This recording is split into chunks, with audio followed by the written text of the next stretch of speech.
I. Life shrinks or expands in proportion to one's courage. Today is 8th of January 2022. Let us have a quick discussion of all these important topics. Rapid G K yesterday questions के answers हैं। Gondhal dance form traditional folk form Maharashtra state का है। International centre for settlement of investment disputes है Washington USA में। Hague Netherland में international court of justice का headquarter है। 2003 में आया था fiscal responsibility and budget management. 11th schedule में 29 आइटम्स हैं, 29 items for this panchayati raj system. आज के सवाल हैं, who was the Mughal emperor who granted the Diwani of Bengal, Bihar and Orissa to the East India Company? Mahalwari system was introduced by whom? Ibn Battuta went to China as the envoy of which Delhi Sultan? Which Mughal ruler was also known as Jinda Peer? Which Mauryan king adopted Jainism? So these are 5 questions for today. आज की vocabulary है stringent. Stringent मतलब बहुत strict है, harsh है, tough है, कड़ी से कड़ी। कैलस एटीट्यूड है मतलब कठोर एटीट्यूड है। Insensitive and cruel disregard for others. Forsake मतलब त्यागना, give up, reject, leave. Nullify का मतलब होता है इनवैलिडेट, अमान्य ठहराना। ओवर्ट मतलब प्रकट करना। डन और shown openly, overt operation, covert operations, like that. So these are vocabulary words for today. If you come across any other important word, write down that word along with its meaning in the comment section down below. आज weekends है तो आज answer writing का of है। Saturday और Sunday को जितने भी आंसर्स लिखे हैं 5 दिन में उसका कंसोलिडेशन करना है, रिवाइज करना है। आज रेफरेंस मटेरियल द हिंदू है, Saturday January 8, 2022. I'll be traveling, so let us make it little bit quick. Okay. Supreme Court permits NEET counselling under present OBC EWS quota. तो ये न्यूज़ इन कंटिन्यूएशन हम देख रहे हैं कुछ दिनों से। ये जो 8 लाख का फिगर है फॉर ईडब्ल्यूएस रिजर्वेशन, ये कैसे आया, इसकी वैलिडिटी क्या है, क्या ये ऑब्जेक्टिव है, इस पे बहस हो रही है। पहला जो था वो ये था कि क्या इकोनॉमिक क्राइटेरिया होना चाहिए रिजर्वेशन का। सेकंड जो था वो इकोनॉमिक क्राइटेरिया है तो क्या 8 लाख का जो कोटा है ये कैसे आया। तो इस बात पे final hearing on validity of 8 lakh annual family income limit in March होगी। तो मार्च में फाइनल हियरिंग होगी, but for time being green light मिल गई है जो काउंसलिंग रुकी हुई थी नीट की। तो जो नीट की काउंसलिंग डिले हो रही थी बिकॉज ऑफ दिस हियरिंग, वो अब कंटिन्यू हो जाएगी। कंडक्ट होगी 27% एंड 10% रिजर्वेशन। 27% मिलेगा ओबीसी को और 10% मिलेगा ईडब्ल्यूएस को, ऑल इंडिया कोटा रिजर्वेशन में फॉर नीट पीजी काउंसलिंग। तो ये फिलहाल के लिए कंटिन्यू रहेगा इस सेशन में। मार्च में फिर फाइनल हियरिंग होगा और नेक्स्ट सेशन में फिर देखते हैं क्या चेंजेस आते हैं।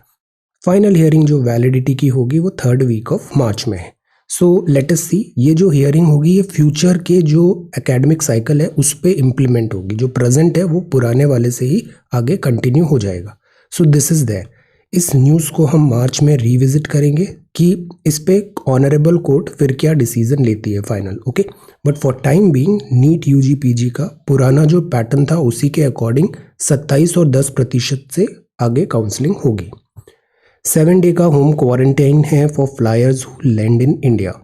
एनएसओ ने एस्टिमेट किया जीडीपी ग्रोथ को। अगेन नंबर पे नहीं जाना है बिकॉज अभी वेव कैसे जाती है वो डिपेंड करेगा, वो डिसाइड करेगा हमारे जीडीपी नंबर किस डायरेक्शन में जाएंगे। तो फिलहाल के लिए तो 9.2% यहाँ पे बताया है नेशनल दिस स्टैटिस्टिकल ऑफिस ने, एनएसओ ने। जीडीपी 9.2% पे फाइनेंशियल ईयर में ग्रो होगी। सो लेट अस सी। अब जीडीपी में भी ये बात है कि बहुत सारे जो फैक्टर्स हैं, फैक्टर्स अभी भी अनसर्टेनिटी है। ऑल्दो ग्रीन शूट्स हमें दिख रहे हैं, मैन्युफैक्चरिंग भी थोड़ा अप हुआ है, सर्विस में भी लॉकडाउन नहीं लगा रहे हैं तो होपफुली इतना डैमेज नहीं होना चाहिए। बट द पॉइंट इज कि इम्पैक्ट क्या होगा आगे का 1-1.5 महीना डिसाइड करेगा कि ये नंबर कितने करेक्ट बैठते हैं। सो दिस इज दैट। एफसीआरए का जो नोड है इस पे भी हमने आंसर राइटिंग कर लिया है। एफसीआरए एनजीओ, तो फिलहाल के लिए जो मिशनरीज ऑफ चैरिटी है उसको रीस्टोर कर दिया गया। वाई? बिकॉज अगेन ये जो एनजीओज हैं, बहुत सारे एनजीओज जेन्युइन वर्क करते हैं, ये ह्यूमैनिटेरियन वर्क करते हैं, वेलफेयर का काम करते हैं, तो दे आर रिक्वायर्ड। तो दिस इज देयर। अभी लेट अस सी अब इसमें भी आगे क्या डिसीजन होता है। हमारे स्कोप ऑफ डिस्कशन में हमने एनजीओ पढ़ लिया है, एफसीआरए पढ़ लिया है और इस पे एक व्यू पॉइंट वे फॉरवर्ड बना लिया है। Okay, then this is no entry, जैसे कि ये डेजर्टेड कॉरिडोर है Shri Ramanatha Swamy temple in Rameswaram. This is very beautiful, I have been here, this is very beautiful. तो यहाँ पर अभी इसलिए डेजर्टेड है बिकॉज ऑफ कोविड-19 का fear. There is no lockdown in the capital, capital में लॉकडाउन अभी नहीं लग रहा है 55 आवर का। लेट अस सी, एग्जाम्पशंस अभी मिले हुए हैं, लेट अस सी आगे क्या डायरेक्शन होता है, because this is to like very fluid situation. Cases किस तरीके से बढ़ रहे हैं, केसेस में कितनी इंटेंसिटी, कितनी सिवियरिटी हो रही है, उसके हिसाब से रिस्पॉन्स प्लान बनेगा। Then PM security is paramount, so this is the front page of the Hindu. Second जो है वो है rain gusty winds likely in city today. तो ये रेन पैटर्न है, रेन पैटर्न अभी किस लिए हो रहा है, वेस्टर्न डिस्टर्बेंसेस। कल ही आपने बड़े अच्छे आंसर्स लिखे। See, under the influence of an intense western disturbance, capital में मॉडरेट रेट अभी हो रहा है। तो ये जो है ना, ये विंटर रेन्स है because of western disturbances. Then next page है, Delhi refuses to mask up as pandemic rages. Mask up, mask and vaccination. Awaiting law panel report on uniform civil code. Uniform civil code किस article में लिखा हुआ है, answer uniform civil code. तो this is there. Then this is this page. Next जो है वो है गंगा सागर मेला। गंगा सागर मेला तो अगेन सेम चीज़ है कि हेल्थ सेफ्टी एक तरफ है, दूसरी तरफ रिलीजियस कस्टम्स जो बिलीफ सिस्टम है। तो डिवोटीज हैं ये गंगा सागर मेला में। गंगा सागर मेला फिलहाल के लिए अभी कंटिन्यू होगा, पिलग्रिमेज यहाँ पे होगा। Then this is sustainable farming creates new livelihood sources. तो ये इकोनॉमिक एडवाइजरी टीम ने बोला बांसवाड़ा में फॉर रेप्लिकेशन। तो एक्चुअली ट्रायल्स हो रहा है, जो भी नई चीज़ होती है ना पहले उसे स्मॉल स्केल पे ट्राई किया जाता है। तो सस्टेनेबल फार्मिंग की बात है, नए लाइवलीहुड सोर्सेज। तो बांसवाड़ा में सस्टेनेबिलिटी का मतलब क्या होता है कि आप प्रेजेंट जनरेशन की रिक्वायरमेंट फुलफिल कर रहे हो, एट द सेम टाइम जो फ्यूचर जनरेशन है उसके स्कोप को आप ऑल्टर नहीं कर रहे हो, कॉम्प्रोमाइज़ नहीं कर रहे हो। तो वो हो गया सस्टेनेबिलिटी। तो यहाँ पर सस्टेनेबिलिटी की बात है, ट्राइबल कम्युनिटी जो इंडिजिनस है उनको रोपिन किया गया है अमली पारा विलेज में। टेक्निक, इनोवेशन, ज़्यादा एफिशिएंसी आए, प्रोडक्टिविटी बढ़े, उनका न्यूट्रिशन स्टेटस बेटर हो। तो ये जो मॉडल है, मेडिसिन, पेस्टिसाइड्स, वर्मी कंपोस्ट यहाँ पर है एग्रीकल्चरल फील्ड में, तो इससे जो उनका प्रोडक्शन भी बढ़ेगा, सस्टेनेबिलिटी आएगी। ये पैराग्राफ अच्छा है। यहाँ पे लोकली प्रिपेयर्ड ऑर्गेनिक मैन्योर होगा, मेज, वीट, उड़द और ये सारी क्रॉप के लिए ऑर्गेनिक फार्मिंग। तो अभी जो डायरेक्शन है ना, हमने सेकेंड ग्रीन रिवॉल्यूशन से ही देखा था, सस्टेनेबिलिटी पे अब ज़्यादा फोकस किया जा रहा है। Then this is page number 5, getting a facelift. ये पेंटिंग वर्क चल रहा है अन्नाई इंदिरा गांधी रोड ब्रिज पंबन में। पंबन में एक बार यूट्यूब में इसके वीडियोस देखना, पंबन ब्रिज के। This is very beautiful. ये कनेक्ट करता है मेनलैंड को with Rameswaram. Rameswaram Pamban bridge, movie आई थी ना Kashmir Kanyakumari, this is Rameswaram. Then vets seek rules to ban use of animal in circus. अब सी, हम एनिमल्स को सर्कस में देखते हैं, हम खुश होते हैं कि एनिमल इतने एंटिक्स कर रहा है, स्टंट्स परफॉर्म कर रहा है, बट यू नो उसके लिए उनको कई बार बड़ा टॉर्चर भी किया जाता है, कई बार उनको बड़ा पनिशमेंट ट्रेन किया जाता है, और ये एक काइंड ऑफ क्रुएलिटी है। बट दूसरा नज़रिया ये भी होता है कि एनिमल ऐसे सर्कस में परफॉर्म करता है तो एक लाइवलीहुड का ऑप्शन होता है, उसको प्रोटेक्शन मिलता है, उसका भी एट टाइम्स बेनिफिट होता है, वेलफेयर भी होता है। तो जब भी सर्कस की बात आती है, सर्कस की बात पे दो चीज़ें आती है। एक चीज़ तो ये होती है क्या इसको कंटिन्यू करें, because this is about livelihood, so many people, और इवन अगर पीपल एनिमल को प्रॉपरली ट्रीट कर रहे हैं तो this is good for animals as well.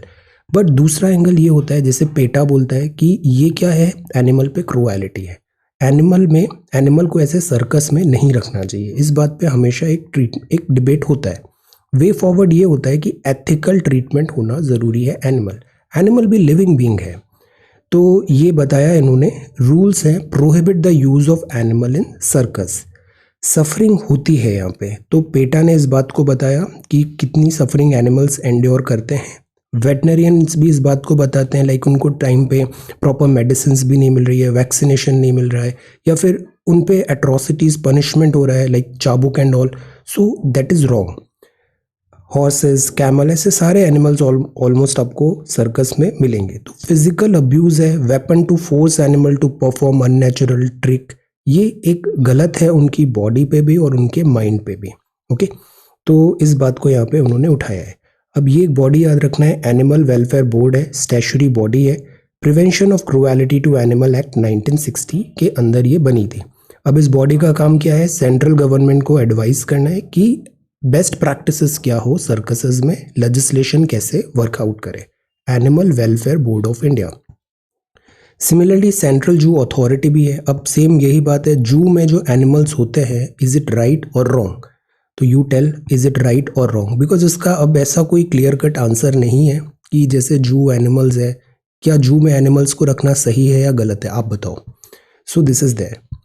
अब अ सीरियस लैप्स, ये बात है प्राइम मिनिस्टर के ट्रैवल का। सी प्राइम मिनिस्टर जो है टॉप हमारा एग्जीक्यूटिव यहाँ पे रहते हैं वो, और दिस पोस्ट में जो इसकी ग्रेविटी है, दिस पोस्ट का जो सिक्योरिटी कंसर्न है वो पैरामाउंट है, उससे कॉम्प्रोमाइज नहीं होना चाहिए। सो this is a serious lapse जो अभी प्रोटोकॉल प्राइम मिनिस्टर ट्रैवल का अभी जो मिसहैप हुआ, तो दैट इज वाई जो स्पेशल दिस प्रोटेक्शन ग्रुप है, इधर भी कोऑर्डिनेशन और एक जो भी प्रॉब्लम हुआ उसको फाइंड आउट करके सॉर्ट करना जरूरी है। Such type of things should not repeat. तो इंक्वायरीज की यहाँ पे बात है, सुप्रीम कोर्ट ने भी संज्ञान लिया है और लेटेस्ट सी इस पे अभी क्या आगे रिपोर्ट आती है। ओके, क्योंकि ये जो ट्रैवल होता है ना, ये बड़ा वेल प्लान्ड होता है, वेल थॉट होता है। इसमें सेंटर और स्टेट पुलिस, सारे जो डिफरेंट एजेंसीज हैं वो पूरा सैनिटाइज करती है रूट को प्राइम मिनिस्टर के ट्रैवल से पहले। तो इतना बड़ा लैप्स कैसे हो गया, इस बात की जांच होनी चाहिए। ऑन द बॉयल है ये कजाकिस्तान में जो भी ट्रबल चल रहा है, actually civil war type situation है।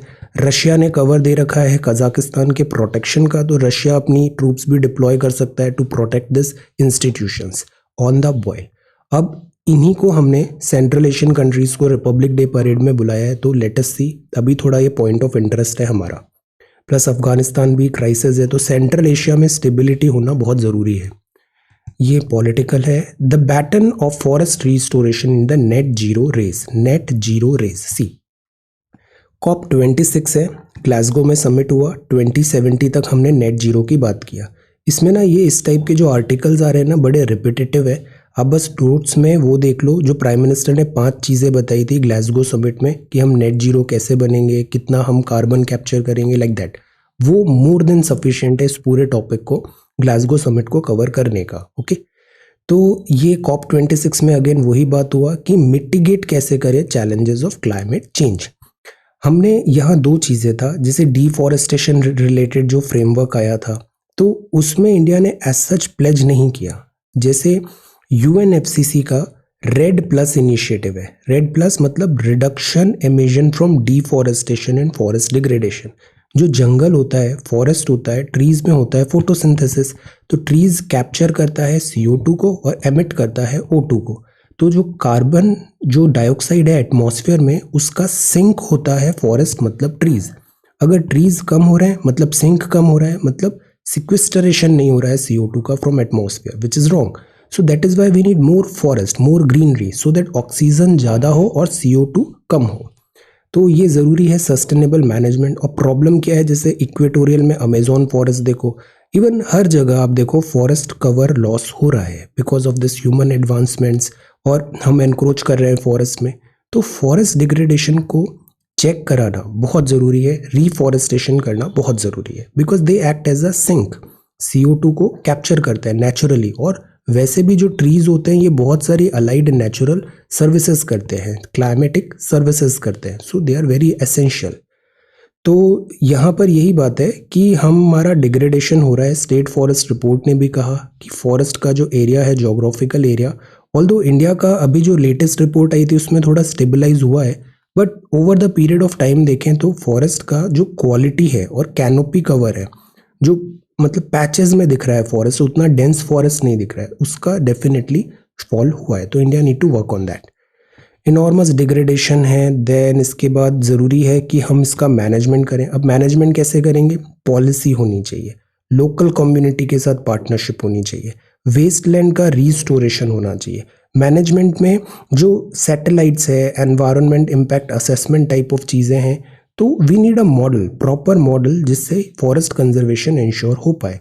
तो ये तो एक पार्ट हुआ एग्जीक्यूशन का। सेकेंड पार्ट होता है कि यहाँ पर फंडिंग की भी ज़रूरत होती है। फंडिंग की ज़रूरत होती है so that you can execute your plan well. फिर इधर वर्ल्ड बैंक, OECD और ये सारे हैं, European Union funding at times provide करते हैं। फॉरेस्ट का अब लॉस होता है तो क्या होता है? इको डेवलपमेंट, जो जैसे वहाँ पे कम्युनिटीज़ रहती है, फॉरेस्ट कम्युनिटीज़, ट्राइबल पीपल, उनका तो होमलैंड है, उनका होमलैंड का लॉस हो गया। सिमिलरली जो एनिमल्स होते हैं, मैन, दिस एनिमल और ह्यूमन का कॉन्फ्लिक्ट बढ़ रहा है। वाई? बिकॉज उनका हैबिटेट श्रिंक हो रहा है। तो एक तरफ हमारा डेवलपमेंट प्रोस्पेक्ट्स हैं और दूसरी तरफ है हमारा conservation of forest area. So we need a balance, we need a balance. अब इसी के लिए national mission for green India है, फिर प्रोजेक्ट टाइगर है, because tiger is a apex species. जंगल में अगर टाइगर है तो पूरा जंगल कंजर्व हो जाता है। फायर मैनेजमेंट, बहुत टाइम से हम देख रहे हैं फॉरेस्ट फायर बढ़ती जा रही है। Integrated development of wildlife habitat करें। फिर एक काम्पा, ये सारे कीवर्ड्स इंपॉर्टेंट है, noted down, this article is good. CAMPA, CAMPA जरूरी है, compensatory afforestation management and planning authority, participation of local community, customs जो हैं, इन सब चीज़ों को चेक करना ज़रूरी है, प्रॉपर इम्प्लीमेंटेशन। देन प्लानिंग ज़रूरी है, फॉरेस्ट डिपार्टमेंट हो, कम्युनिटीज़ हो, बॉटम अप अप्रोच जो होती है ना वो बेटर होती है फॉरेस्ट कंजर्वेशन में। पंचायत, लोकल बॉडीज़, इन सब का पार्टिसिपेशन। तो नेट जीरो करना है 2070 में, मतलब जितना कार्बन एमिट कर रहे हैं उतना ही हम दिस माइनस भी कर देंगे, तो plus minus is equal to zero. But ये जो चीज़ होनी चाहिए ना, ये सिस्टमेटिकली होनी चाहिए। कंजर्वेशन में कभी भी नी जर्क रिएक्शन नहीं लेना चाहिए, वरना वो बैकफायर करता है। जैसे कि श्रीलंका ने एक दिन बोला कि हम ऑर्गेनिक ही यूज़ करेंगे, fertilisers and all like that. अब देखो उनका एग्रीकल्चर भी पिट गया, इकोनॉमी भी पिट गई। So the idea is we need to find a balance. और जैसे ग्लासगो में हमने बोला था, हम फेज्ड आउट नहीं करेंगे, हम फेज्ड डाउन करेंगे, ग्रेजुअल चेंजेस लाएंगे when it comes to this coal का consumption. So similarly net zero ऐसा नहीं कि 2070 में ऑल ऑफ अ सडन हो जाएगा, no, we have to put gradual systematic efforts. Okay, then this is fatal lesson और ये सब न्यूज़ है। This is China defend construction says it is within its sovereignty, जो अभी नया Pangong Tso lake पे डैम ब्रिज बना रहा है। चेन्नई का फ्लड कॉमन चीज़ है, विंटर रेन्स यहाँ पे होती है। अब ये अलग रेन है, ये नॉर्थ ईस्ट मानसून है जो यहाँ इस पार्ट में दिस कोरोमंडल में बारिश करा रहा है, तो उसको flood, urban flood management is a thing. Then fewer adverse reaction है टीनेजर्स में, ओमिक्रॉन के केसेस हैं। माइल्ड ओमिक्रॉन को मिस्टेक नहीं बनाना है कि this is just a mild, जैसे some people are saying this is natural vaccination, no, this is utter nonsense. Virus virus होता है, वैक्सीन वैक्सीन होती है, दोनों को ऐसे मिक्स नहीं करना चाहिए। On the draw, rampant poaching in Odisha indicates massive network in operation. अब ये बात है पोचिंग का। पोचिंग क्या होता है? Illegal hunting. इलीगल हंटिंग है टाइगर्स का, जैसे लेपर्ड्स का स्किन यहाँ पे मिला है, तो this is also one cause of worry. Special task force Odisha ने ये बताया सारा पोचिंग के रिलेटेड मैटर को। Kazakh leader issues shoot to kill order, यहाँ सिचुएशन बड़ी टर्मोइल अभी सीरियस हो रही है। Xi Jinping praises Kazakhstan decisive action. Japan US expand, अब सी एक नया इक्वेशन बन रहा है, Japan US expand defence cooperation. अभी ऑस्ट्रेलिया और जापान की भी बड़ी फ्रेंडशिप बढ़ती जा रही है, तो ये एक नया बन रहा है कि जैसे डेमोक्रेसीज ऑफ द वर्ल्ड है united, democracies of the world united, and obviously this is one thing. Then decision on general Bajwa's tenure can wait, Pakistan prime minister ने कहा, Pakistan military. Then India to surpass Japan as Asia second largest economy by 2030, excellent. IHS Markit ने कहा कि हम 3 trillion हो जाएंगे by 2030, doubling over a decade to 3 trillion by 2030। Although इस type के जो भी कमेंट्स आते हैं वो सुनने में अच्छे लगते हैं, देखने में अच्छे लगते हैं, but this is a big time, काफ़ी लंबा टाइम है। वी शुड डू, अभी इकोनॉमी का जो स्टेटस है ना, जैसे हम पहले 5 ट्रिलियन इकोनॉमी की बात कर रहे थे, there are so much of uncertainty, तो this is good. Second largest economy, ऐसी बहुत सारी न्यूज़ होती है ना, बड़ी कैची लगती है, हेडलाइंस भी अच्छी लगती है, बट हमें यहाँ पे जो हमारे काम का जो है ना वो चीज़ हमें पिक करना चाहिए। जैसे मैक्रो इकोनॉमी क्या है इंडिया की, मैक्रो इकोनॉमी के पिलर्स क्या है, कॉन्सेप्ट्स पे हमें ज़्यादा ध्यान देना चाहिए इकोनॉमी पे। इकोनॉमी का बड़ा पेंडिंग वर्क है, वो एक सेपरेट सीरीज बना था। Give me little bit time, थोड़ा सा ये मेंस वगैरह कंप्लीट हो जाए, आई विल गेट टाइम, और इसका जो नोट्स हैं वो भी I will resume notes making, and जो दूसरे इनिशिएटिव्स हैं अभी सब फुल थ्रॉटल स्टार्ट करते हैं। बहुत सारा पेंडिंग वर्क है और इस बार अपन डिलीवर करेंगे आपके प्रीलिम्स एग्जाम से पहले। Will cover all series, okay. Even NCERT भी I am thinking to reboot, because पुराने उसमें मेनी ऑफ यू कंप्लेन की वो बड़ा हैप हैज़ार्ड वे में जल्दी जल्दी पढ़ा दिया। तो आई एम प्लानिंग कि वापस 9 to 12 पहले उन बुक्स को कर लेंगे जो अभी तक नहीं किया है, 9 to 12 फिर से रीबूट करते हैं systematically in a much better version, okay. Then ये सेकेंड लार्जेस्ट इकोनॉमी 2030, जीडीपी का इंडियाज नॉमिनल जीडीपी है। तो द आइडिया इज इंडिया की इकोनॉमी वेल पॉइज्ड है। रीज़न सिंपल है, इंडिया के पास पॉपुलेशन है, इंडिया के पास नंबर है, यंग पॉपुलेशन, डिमांड है। जो आने वाला टाइम है वो इंडिया की इकोनॉमी के लिए it is going to be really really good. TCS buy back कर रहा है, पासपोर्ट सेवा प्रोजेक्ट टीसीएस ने जीत लिया project. AGR interest dues adjusted gross revenues. Then ये जेनेरिक ड्रग है एंटीवायरल, इसका अभी इंडिया में प्रोडक्शन होगा। तो इंडिया वैसे भी फार्मेसी का तो पूरा किंग है India. Ad revenue sharing probe Google के साथ। This gold bond issue priced at this. Gold bond ये क्या होता है, पेपर गोल्ड होता है, एक्चुअल गोल्ड नहीं होगा, गोल्ड से लिंक्ड होगा बॉन्ड। तो गोल्ड का प्राइसेस एंड ऑल के अकॉर्डिंग पेपर गोल्ड वर्क करता है। ये हम इसलिए लाते हैं ताकि हमारा गोल्ड इंपोर्ट कम हो और इससे हमारा करंट डेफिसिट, फिजिकल डेफिसिट में हेल्प मिले। देन ये स्पोर्ट्स है, दिस इज स्पोर्ट्स, इंडिया का comeback let us see. Varsity Mangalore, New Zealand before world cup is great. Jhulan very good player, cricketer. Then this is picture this, तो आज ये sports का था, and this is the 8th of January 2022. All right, so thank you so much for watching this video. Take care, study well, and be safe.